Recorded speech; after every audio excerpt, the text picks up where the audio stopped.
Hey there, welcome into the College Basketball Bracket Science Podcast. I am your host, Brandon Jadich, and we had a wild weekend of college basketball we get to talk about. Before you get too far into it, please give us a like and subscribe, whether you're listening on YouTube or on audio platforms such as Apple, Google, Spotify, any of those. We really appreciate it. Leave a review, leave some comments. We love interacting with everyone. We released our bracketology. For those who didn't look, that's on our Instagram and Twitter, which we actually have renamed. We are now CBK Bracket Prep. We changed our name. This is still the Bracket Science Podcast, but we did change our other name. So go check those out on our Instagram and Twitter. Our Facebook is still the same. It is Bracket Science. We released our bracketology. We released our new rankings. Everything is up to date. Go check those out. Today, we're going to talk about the wild weekend that went on in the college basketball world. We're going to preview the upcoming week with some of the KenPom lines. We are also going to dive in a little bit to some of our rankings, just a tiny bit. They're updated, so we'll get into that a little bit. It was beautiful weekend, beautiful weather out in most of the United States. Groundhog said spring's coming early. Hopefully you were glued to the couch watching some of these games. Without further ado, let's dive right into it. Let's start with that triple header on ESPN that we had, which was Houston, Kansas, Duke, North Carolina, followed by Tennessee and Kentucky. Let's just go chronologically. Start with Houston at Kansas. Houston, number 4, going to Allen Fieldhouse, number 8, Kansas. Kansas took them down 78-65. Kansas shot 69% from the field. That is ridiculous stuff. That is unheard of, honestly. But they're 21-1 when playing a higher ranked team at Allen Fieldhouse. So you see why it happens. Obviously, Bill Self just gets them fired up. 69%. That doesn't happen. Yes, they still only scored 78 points, but they controlled this game from the get-go. When Kelvin Sampson was interviewed during the game, he said every make just sounded like a gunshot was going off in Allen Fieldhouse. That may be the best environment in college hoops. Houston, they actually kind of hung in there. I was kind of surprised that with shooting 69%, it should be a one-man race in this game. But Houston kind of hung in there. Looked like they maybe would have a chance to come back, but they did not. Kansas ended up winning the game. Hunter Dickinson had a big game. He had 20 points, 8 rebounds on 9 of 15 shooting. You'll see these shooting numbers are just ridiculous. Johnny Furphy, the freshman, huge game for him. 17 points, 8 rebounds, 6 of 7 shooting, 3 of 4 from deep. Kevin McCullough had 17, 7 rebounds, 7 of 8 shooting. Just about everyone was better than 50% in the field goal department. LJ Cryer led Houston with 24 points. Shapes out things in the Big 12 a bit differently. These two teams are now tied for first in the Big 12. We'll dive into some of the standings here in a little bit once we talk about these games. Let's try and move through these a little quickly. Duke, North Carolina, the biggest rivalry in college basketball, lived up to the expectations as it always does. Number 7, Duke, visited North Carolina. North Carolina won 93-84. North Carolina, the third-ranked team in the nation. The environment was incredible. It was so loud in there. Jay Billis and Dan Schulman just kept talking about how important this rivalry is and just how loud it was in that entire stadium. North Carolina controlled this entire game as well. They led the entire game except for 16 seconds in the first half. I think Duke led 8-7 or something like that. It was a one-man race this entire game.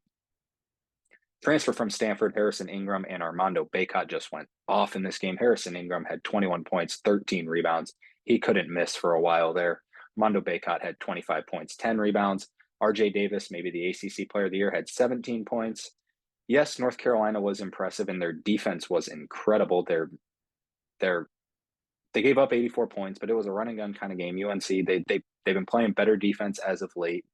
I was actually very impressed with Duke. I kind of figured North Carolina was going to win, but I actually thought North Carolina was kind of going to dominate in this game. I think Duke's a little bit overrated. I was actually impressed with what I saw from Duke. Jared McCain had a good game. He had over 20 points. So did Jeremy Roach and Filipowski. All 3 of them had 20-plus points. Kyle Filipowski is a special player. Obviously, he had a couple moves in that game that just a near 7-footer should not be moving like that. He's quick. He had a nice step back to kind of keep him in the game late in the regulation, but good for North Carolina in this win. Obviously, big win for that fan base. Elliot Cadeau for North Carolina is the only thing I'm going to nitpick a little bit, and that's just being negative. But he needs to be a little bit better. He was 1 of 9 from the field. This is great experience for him, though. I'm actually very high on Elliot Cadeau. Pass first point guard, for those who don't know. He's extremely fast, plays good defense, got a couple big steals, but he did make some rough decisions at the end of the game. But this is experience for him as a freshman. This is only going to make him better, and he's got all the talent in the world. So we'll see how that does for North Carolina going forward. Great win for North Carolina. We'll see how they perform at Duke. Obviously, it was just a one-sided environment there. It was cool to watch. All right, let's move on to Tennessee visiting Kentucky in what was supposed to be a fairly close matchup, and it kind of was not the entire way. The line actually, Tennessee started off favored by 1.5 and ended up moving to Kentucky 1.5. Tennessee ended up winning the game 103-92. Man, Kentucky's defense is quite frankly awful. They they they just don't play it in general. They were just completely outmatched in this game, kind of outcoached as well, if I say so. And you would think it had to have been all Dalton Connect, but quite frankly, it just was not. It was all 5 Tennessee starters. They were all in double figures. Zakai Ziegler was the star for Tennessee. He had 26 points, 13 assists. Josiah Jordan James had a career high 26 points. Vescovi and Adu added 11 points. Jonas Adu he actually had a double-double in this game, 11 and 11. Dalton Connect did add 16. It wasn't his best night. He was kind of off, and they still just controlled this game the entire way. 103 points for Tennessee, known for their defense year in and year out. That just shows how talented this team is this year. For Kentucky, it was all Rob Dillingham. He had 35 points in this game. Kentucky actually brought it back. It was just strictly Rob Dillingham at the end of the first half, just knocking down threes. They cut it close. They were down, I think they were down 7 at the half. Can't quite remember. Fact check that one. But so he kept them close in the game single-handedly, and then they came out of the second half, and Dillingham didn't start. Yes, he never starts, but in this case, like, he was your whole team in the first half. Tennessee got off to a run right away, and Kentucky could just never fight back in this one. It was just kind of that whole Devin Booker thing where, yeah, that team was stacked, but he's what, top 5 in the NBA in scoring right now, and he wasn't starting over the Harrison twins. Why is Trey Mitchell in the game? No disrespect to him, over Rob Dillingham. I don't know. Trey Mitchell, he gave them 0 points the entire game, and he played over 20 minutes. So I feel like Rob Dillingham should have been in there. I think Trey Mitchell's a solid player. He's a veteran guy, but Rob Dillingham is your firepower. And when, yes, maybe you didn't want to get into a shootout, maybe that wasn't the game plan, but you need your best players in there at all time. I think Rob Dillingham definitely should have been starting second half, but yes, Kentucky still scored 92 points, and that's impressive, but it's all the defense. It's visibly bad. Teams are getting open shots after open shots. It was notable in this game. Tennessee has a great offense. They've kind of found the pieces to be able to make a run this year, and they picked apart Kentucky in this game. It was one-sided from the beginning. But a great win there for Tennessee. Kind of shapes things differently in the SEC. We'll talk about that here in a little bit. And then the game today was number 2 Purdue visiting Wisconsin, and Purdue took them down 75-69 in a great game. This was a fun one to watch. Came down to the wire. Braden Smith played great all game. Made a few turnovers at the end, but Purdue ended up winning this game. It's Purdue and UConn right now at the top. They're on completely different levels. Nice to see Wisconsin hold in there. Storr had a great game. They got a nice squad over there. I don't count them out, but this puts Purdue at the top of the Big Ten by a game and a half now. So it's going to be Purdue's to lose at the end of the year. Purdue does get Wisconsin at home in the season finale in March, so it should be Purdue kind of clinching that Big Ten title after that one. But Zach Edey, of course, double-double as always. He's been struggling from the free throw line a little bit. That is one thing I'll say. As hard as he works, he'll get in there. He had some key blocks in this game as well. He's just a monster down low. We're actually filming this just as that game ended a little bit. It ended a little bit ago, but great win for Purdue there. They may sneak into the number 1. I think UConn will still be number 1, but Purdue, without a doubt, they have the best resume in the nation. So those were the 4 top 10 games, the incredible slate. Let's talk about some other games that went on. There were important matchups otherwhere. It's including a ranked-on-ranked matchup, a top 20 matchup, which we'll start with first. Let's just go down through the conferences a little bit. Start with the Big 12. It was Iowa State visiting number 18 Baylor, Iowa State number 12. Baylor won the game 70-68, but what's crazy was how we got there. It was kind of overlooked because of those other games, but it was probably the most entertaining game to watch, honestly. It was nuts. Um, let's just break it down. Baylor had a pretty big lead. Scott Drew got ejected for the first time ever. And this, I may add, not to get on the refs to be a complainer, but it was a pretty poorly officiated game. It was pretty bad. So Scott Drew got ejected late in the second half. Well, it's kind of late, middle of second half, we'll say. And then Iowa State went on a 20-0 run. Just the momentum was all on their side. Baylor fought all the way back, though. Props to them. Ray J. Dennis had a good game. He had 18 points. He kind of carried them back into the game. And then it was all tied up. Jaden Nunn from Baylor comes down, makes a go-ahead layup and one with just under 2 seconds left. Misses the foul shot. Iowa State has no timeouts left. They get it, so you just think they got to heave up a three, you would think. But no, the clock official at the worker at Baylor, so it wasn't an Iowa State thing. The clock official at Baylor started the clock late as soon as they grabbed the ball, so it was technically just got a free timeout for Iowa State. So they get to draw up a play from half court, from just about the half court line. They don't even have to take it from the baseline. They draw it up. Huge three by the Iowa State player there. Place goes nuts. It's incredible. Baylor, it's at Baylor, but the Iowa State, it was just an incredible scene. And then the officials went to check it, and it was in his hand as the buzzer went off, just barely, probably 0.1 or 0.2 seconds. Didn't count. It was something tough loss for Iowa State to swallow there. They almost stole one, even though they should have had to huck up about a three-fourths court shot. This game got a lot of controversy. There was a lot of questionable calls just back and forth. It seemed like no matter what the refs did, it seemed to be the incorrect call, which you kind of feel bad for them. But I don't know. It was pretty ugly to watch. So that was Iowa State Baylor. Baylor won by 2. Keep it in the Big 12 as of now. Let's move into Texas visited TCU in an in-state rival. TCU came in 25th team in the nation, but Texas 77-66. Texas is one of those teams that you draw them in March as they might be a 10 or 11 seed, and you're like, man, I don't want to play this Texas team. They've got a ton of talent. Dylan DeSue, Dylan Mitchell, Max Abesmith. Max Abesmith led this game with 21 points.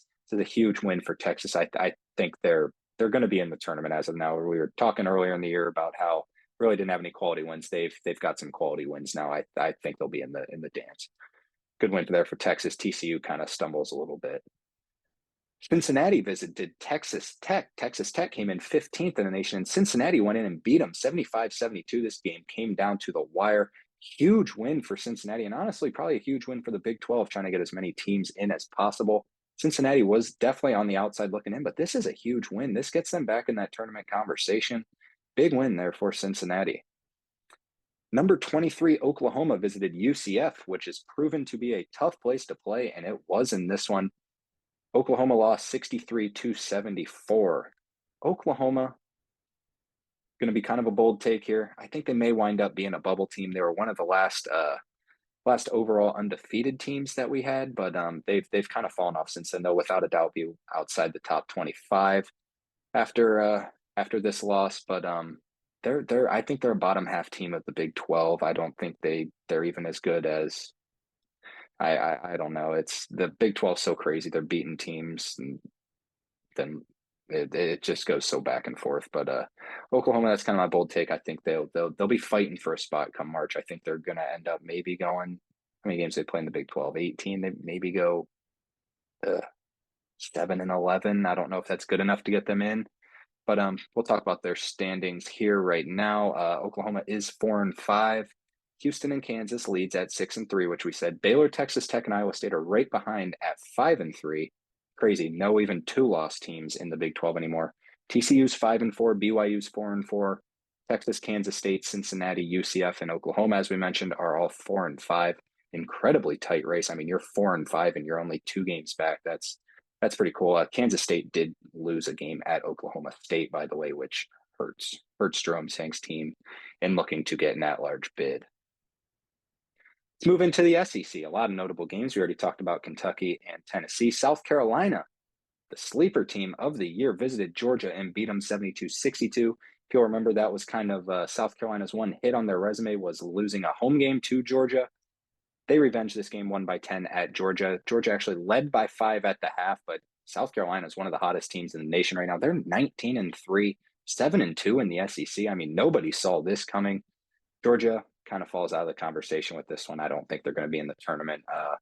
Mike White, I actually like him as a coach. I think he's a good basketball coach. They just don't have the talent this year for it. Hopefully he can. It's only his second year. Hopefully he can recruit a little better, get some of that SEC NIL money coming in there. Yeah, I don't think it's Georgia's year, but they're progressing. They're better than they've been ever since Anthony Edwards was there. Let's move on where Florida visited Texas A&M and got beat 67-66. Huge win for A&M there. Tyrese Radford went off in this one, 26 points, 10 of 16 shooting. Great game for him. Wade Taylor went 5 of 18, a little bit questionable. They kind of have a big three with Radford, Taylor, and Coleman.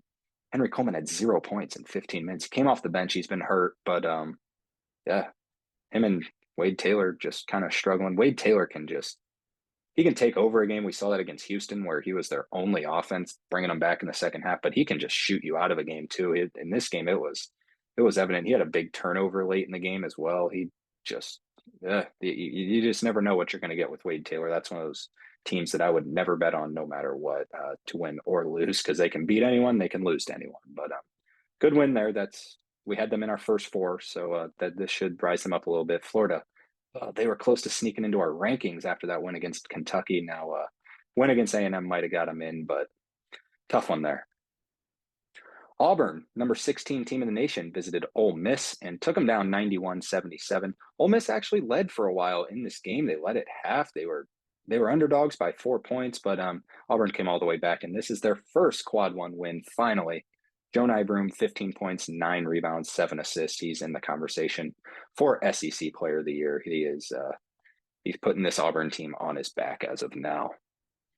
Mississippi State visited number 24 Alabama and got just drilled 99-67. Alabama is rolling right now, 32-point victory. They're ranked 24 in the AP poll. They're going to jump up a lot, obviously. I think they're a top 15 team, honestly, maybe even top 10. Yes, I know they've lost 6 games and they haven't really beaten anyone, but I think the SEC is the second best conference in the nation, and they are atop the SEC at 8-1 in conference. Right behind them, you think it would be Kentucky or Tennessee. It is not. It is Auburn and South Carolina at 7-2, Tennessee 6-2, while Kentucky, Florida, and Ole Miss all 5-4. Yes, Kentucky 5-4 in the conference. We're talked on our last podcast about Kentucky and how they're not a national title contender this year if they don't figure out their defense. And it just since we talked about that, it's gotten even worse with that loss against Tennessee. Hopefully Calipari can figure something out there. Hopefully they just get Rob Dillingham in the starting lineup. Honestly, he's kind of their only hope on offense other than reach on the floor. Excuse me, not on offense. They got a lot of options on offense, but on the floor, they kind of need him to kind of carry them to a shootout if they're not going to play any defense. But tired of talking about Kentucky. Let's not talk about Kentucky anymore. Moving into the Big Ten, Maryland visited Michigan State and got beat 63-54. Michigan State with a big win. They've won 5 of their last 6. They're beating the teams they should be beating. They should be comfortably in the tournament as of now, especially didn't really see that coming after that shaky start, but they're rolling as of now. They're high up in the metrics as well. They're coming back. Tyson Walker is a great player. AJ Hoggard has been better. So expect to see Tom Izzo in the tournament this year.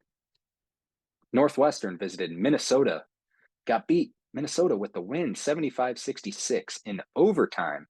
Minnesota, one of the toughest places to play this year. Honestly, one of those teams with a high home court advantage. But this is 2 straight losses for Northwestern. I don't think Minnesota's going to end up in the tournament. Northwestern, very well, maybe. They were trending towards almost being like a for sure thing. Not a lock. I mean, a lock is out of the question, but kind of a for sure thing. But yeah, yes, that loss to Purdue is fine, but kind of got to beat Minnesota. Those are the teams you got to beat: the Minnesotas, the Michigans, the Ohio States. But we'll see. We'll see how they do going forward. But let's talk about the standings a little bit. In the Big Ten, Purdue, as we mentioned, is 10-2. Wisconsin's 8-3, game and a half lead for Purdue. Illinois is 7-3, and actually, as we record this right now, they were playing Wisconsin. They do have a lead, so we'll see how that that ends up going. But Nebraska, Northwestern, and Michigan State are all 6-5. So this will change by the time you hear this on Monday morning. But Big Ten, very, very fun race this year until Purdue made it not a fun race, it seems. In the ACC, the game we got to talk about was Virginia visiting Clemson, an unranked matchup. Clemson was favored by 4.5 in this game, and Virginia went in and beat them 66-65. What does this mean? Yes, Carolina and Duke game went in as the top two teams in the ACC. Virginia is now in second in the ACC with that Duke loss. They're just behind North Carolina, obviously. Duke still stays in third. Clemson, let's talk a little bit about Clemson. I mean, just what a disappointing ACC season for them. After 10-1, they start off 10-1 in the non-conference. They're now 4-6 in the conference, 14-7 overall. I was in on this team for a while, and I am no longer in on this team. Unfortunately, I gave them the benefit of the doubt. I actually had them ranked. Thought they were starting to figure things out, but they matched up so well with Virginia and couldn't beat them, just outcoached. Shouldn't be that surprised about Virginia. We all kind of counted them out, but I mean, they might have the best coach in college basketball, and Tony Bennett. And if there's someone who can pull something out of nothing, it is Tony Bennett, and he has done a great job this year. Clemson, unfortunately, even more bad news. They get to go to North Carolina on Tuesday and most likely drop another one unless North Carolina has a bad Duke hangover. We'll be talking about another Clemson loss. In the Big East, the number one team in the nation. We haven't even talked about them yet, and we're a while into this podcast, but UConn visited St. John's. Rick Pitino, a lot of people thought Rick Pitino could pull off a win, but UConn went into Madison Square Garden and beat them 77-64. Just controlled this entire game. Stephon Castle had a big game. Alex Karaban actually did not play, so even a little bit better of a win. UConn just gets scoring from everywhere. Dan Hurley has them rolling. Moving on to the Mountain West. We love talking about the Mountain West this year. Number 17, Utah State leads the conference. They went into San Diego State and got beat, though, 81-67, which brought them back to the field a little bit. Utah State and Boise State now tied at the top at 7-2, with New Mexico and San Diego State right behind at 6-3. Very, very tight race there. Just a fun conference to watch this entire year. Mid-major game we got to talk about out of the Missouri Valley. Drake visited Indiana State, top two teams in that conference by a large margin. Indiana State held them off 75-67. The score shows a lot bigger of a differential than it was the entire game. It was close the entire way. This does give Indiana State a 2-game lead over Drake in the conference, and Bradley is there tied with Drake as well. But this is going to be the win that it seems seals the deal for Indiana State. The late game on ESPN was out of WCC, where St. Mary's visited Gonzaga. Gonzaga, a must-win game, and St. Mary's went in and beat them 64-62. A lot of controversy in that game and the officiating. I personally didn't think it was that bad, but a lot of controversy from the Gonzaga fans. But this opens up a 2-game lead for St. Mary's over Gonzaga and San Francisco. St. Mary's is the team to beat. We talked on the last podcast. I kind of figured St. Mary's was going to go in here and beat Gonzaga. This isn't Gonzaga's year, and Mark Few deserves a year to have a bad team. He's never had a bad team, and it happened once in a generation. And unfortunately for them, I don't think they're going to make the tournament. I don't think they stand a chance to match up against St. Mary's. But I'm very impressed with St. Mary's. They've moved into our rankings this week, which we're going to get into next. But first, we're just going to mention real quick out of the Pac-12, Washington State went in and beat Washington in overtime.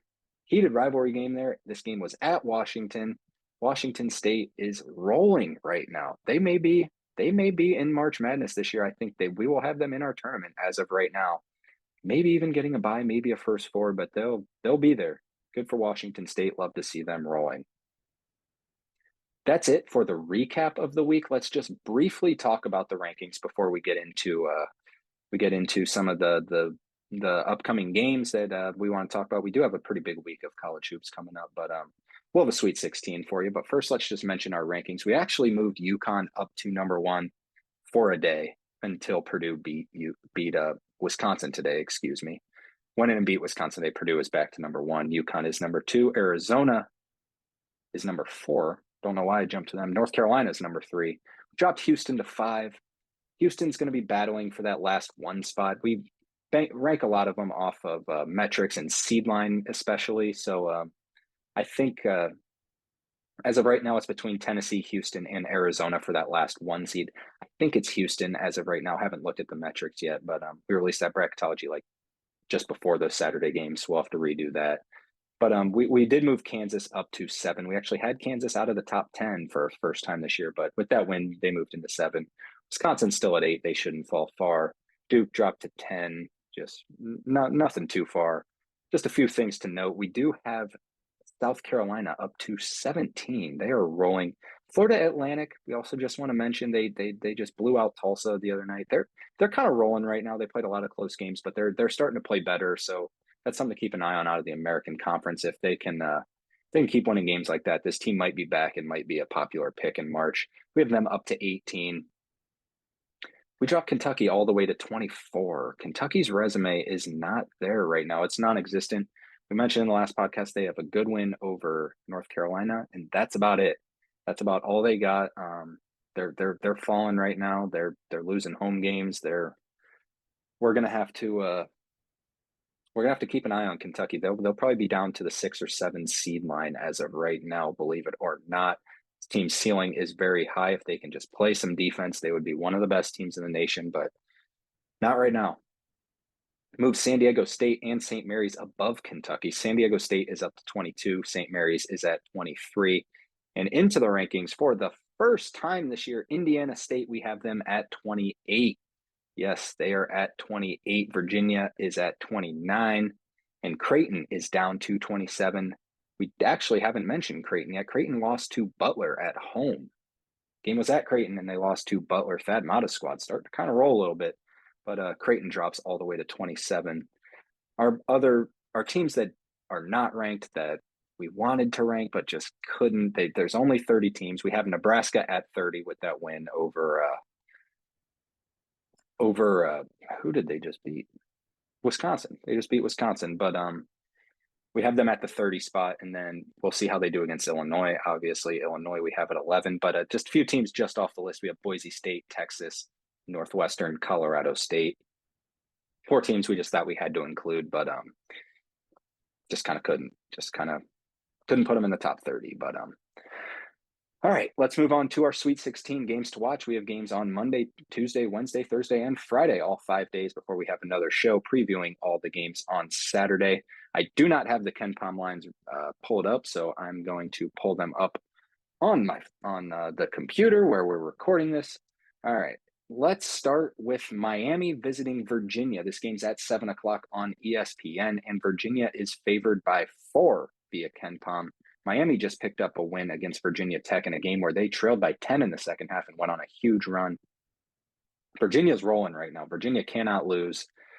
Only 4-point spread. I would definitely be taking Virginia to cover the 4 in this game. I think it might be a little higher. This Miami team is incredibly undisciplined, and Virginia will take that out of you.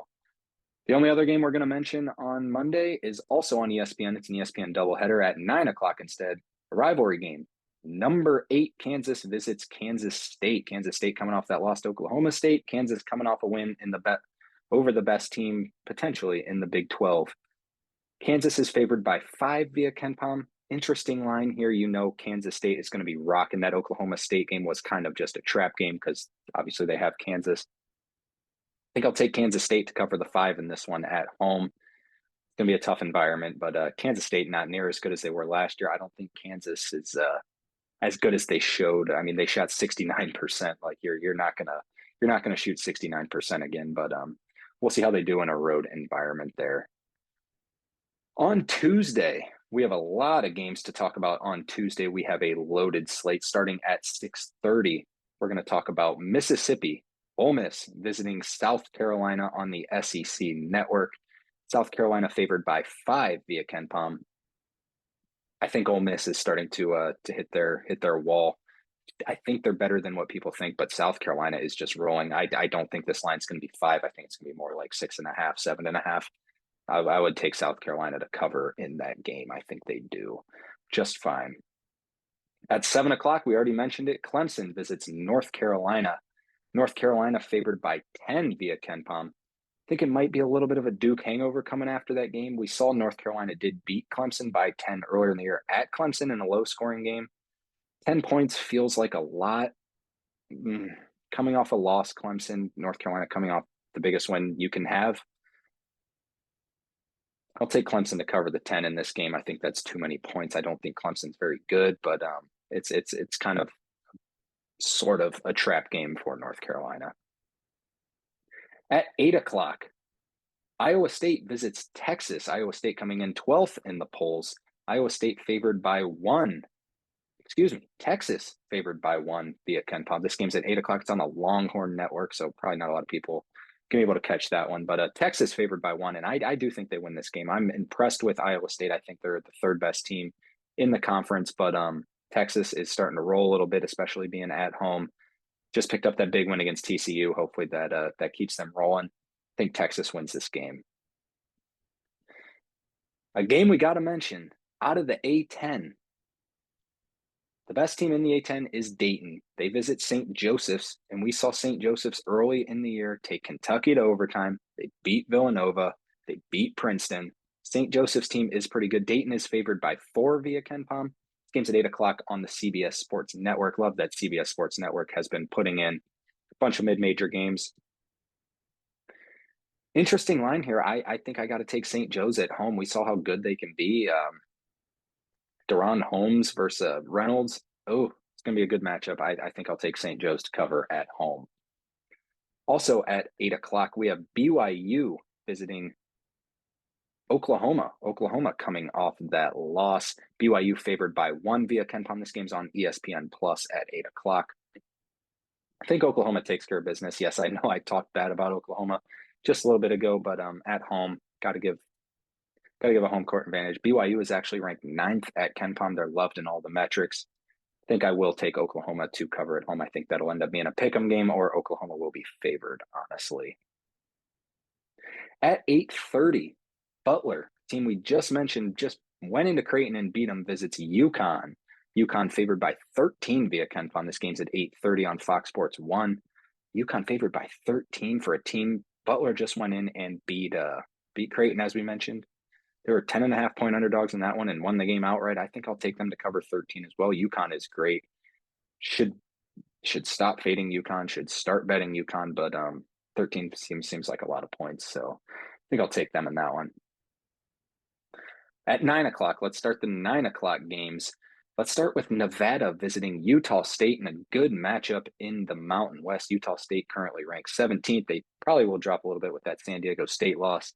But Utah State is favored by 5 via KenPom. Unfortunately, this game is not on TV, and neither is the next Mountain West game we're going to talk about, unfortunately. But Utah State favored by 5, and I think they cover the 5 coming off a loss. I do think Nevada is the worst of the core 6 teams in the Mountain West. I think Utah State wins this game pretty easily. Moving on, the next Mountain West game we're going to talk about, which is also not televised. Boise State visits Colorado State. Colorado State favored by 4 via KenPom. Colorado State has been playing better as of late. We know they started off hot, kind of went on a little bit of a skid there, but Colorado State favored by 4. This is a tough one. Saw Boise State go into the pit and beat New Mexico. I think I'll take Boise State to cover 4 in this game. I think it's going to be a close game all the way through. I'll take Boise State to cover the 4. Last game on Tuesday, we're going to talk about a ranked-on-ranked matchup. Number 15, Texas Tech visits Baylor. This game is on ESPN at 9 o'clock as well.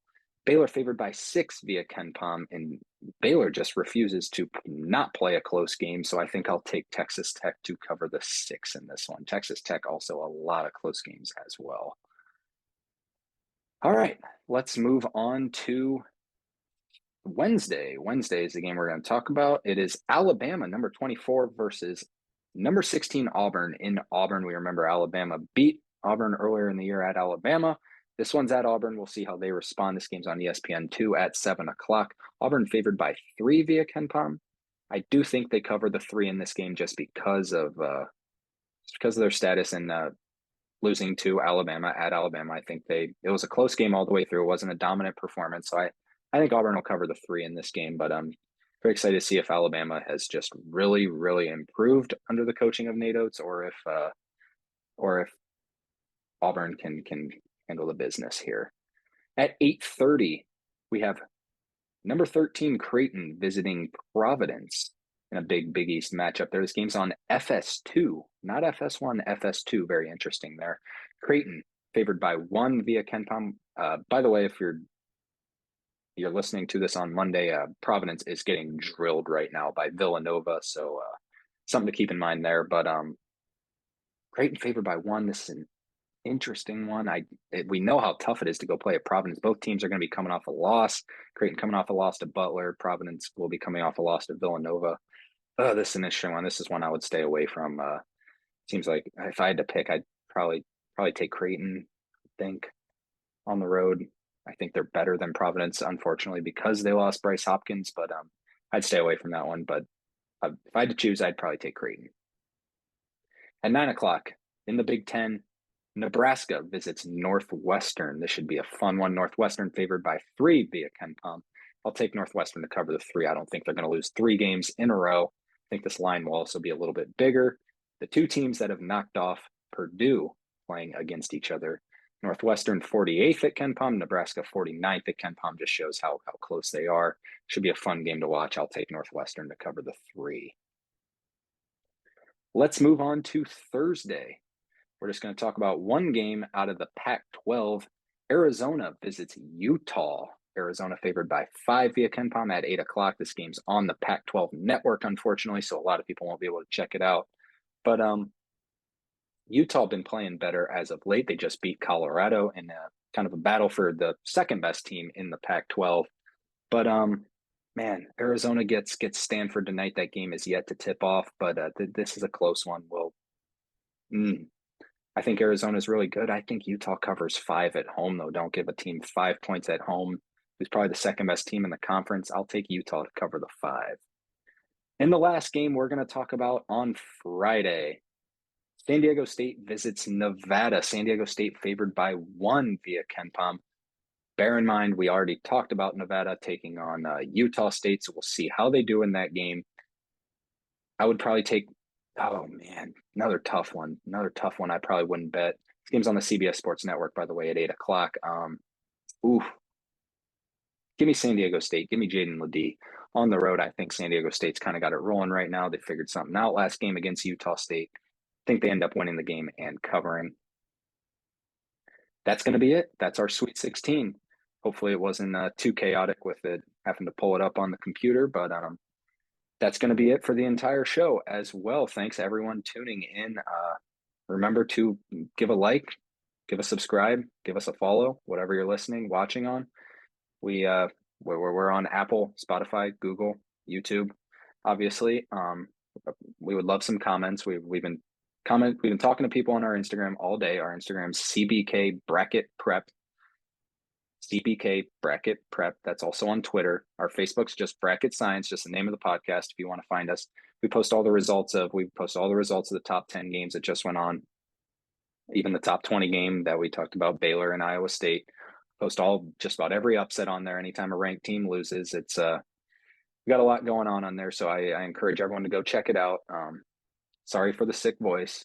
Don't mind that. But everyone, have a great rest of their week. Hopefully you guys catch in some college basketball. See you later.